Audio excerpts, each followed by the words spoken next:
ሳይኖርም ማግባት ክልክል ነው። ትንሽ ሰርቶ ነው ማግባት።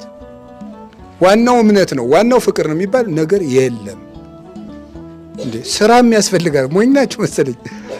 አዳምና ሔዋንን አትመለከትም እንዴ? አዳም እኮ ስንት ድግስ ዞ ነው ያገባ ሔዋን። እግዚአብሔር ደግሶ በገነት ያ ሁሉ አዝመራ አዝምሮ ነው ያገባው። ሳያዘምሩ ማግባት ነውር ነው። ከየት ነው የተገኘው? ስለዚህ መጋቢ ነው። ባል ክርስቶስ የቤተ ክርስቲያን ራሷ ነው ማለት የሚያስብላት ማን ነው? ነገር እንጂ እቅድ ያወጣላት ማን ነው? አንድ ሰው ለባልነት በቅቷል የሚባለው ማቀድ ሲችል ነው። እንዴት ይሄን እንዴት አናርገው ትላለህ አንተዬ ስትለው እንጃ የሚል ከሆነ ይሄ ጅል እንጃ ትላለህ እንዴ? የሰው ባል ሆነ ሲያበቃ መጀመሪያ ማሰብ ሳትችል ለምን ታገባለህ? ማሰብ እንግዲህ ይሄን የምትሰሙ ሴቶች ደግሞ ባሎቻችሁን እንዳትወቅሱ። አሁን ይሄን የምናገረው ሁሉም የራሱን እንዲሰራ ነው እንጂ አንድ ወደ ሌላው እንዲጠቁም አይደለም። አይደለም ሚስትም የራሷን ሚስት እንድትሆን ባልም የራሱን እንጃ።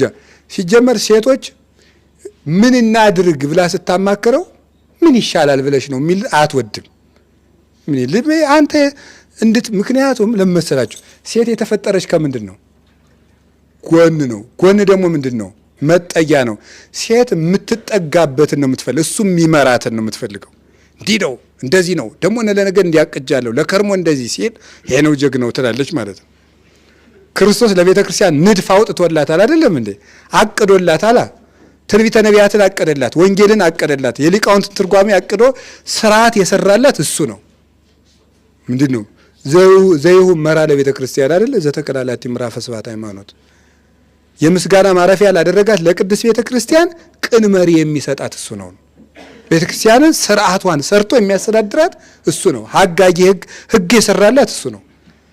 የሚያስተዳድር ልበሰፊ የሆነ ነገና ዛሬን ትናንትና ዛሬን አገናኝቶ የሚያይ መሆን አለበት። ስለዚህ በአጭሩ ግን ልነግራችሁ የፈለግኩት ትዳር ትልቅ ነው። ማን ተገንቶበታል ነው? ክርስቶስና እመቤታችንና ቅዱሳን። ስለዚህ ባለ ትዳሮች ምን ማለት ክርስቶስን በቁርባን ተቀብለው እመቤታችንን አማላጅ አድርገው በሐዋርያት ፈንታ ደግሞ ካህናት የባረኩት ምን ይባላል ነው? ትክክለኛ ሰርግ ነው። ሐዋርያት ያልጠረጠሩበት ሰርግ አይደለም ማለት ካህናት ያልባረኩት ሰርግ አይደለም ማለት። ቅዳሴ ተቀድሶ ያልተጋቡት ጋብቻ አይባልም። አሁንም ያልቆረባችሁ ቁረቡ።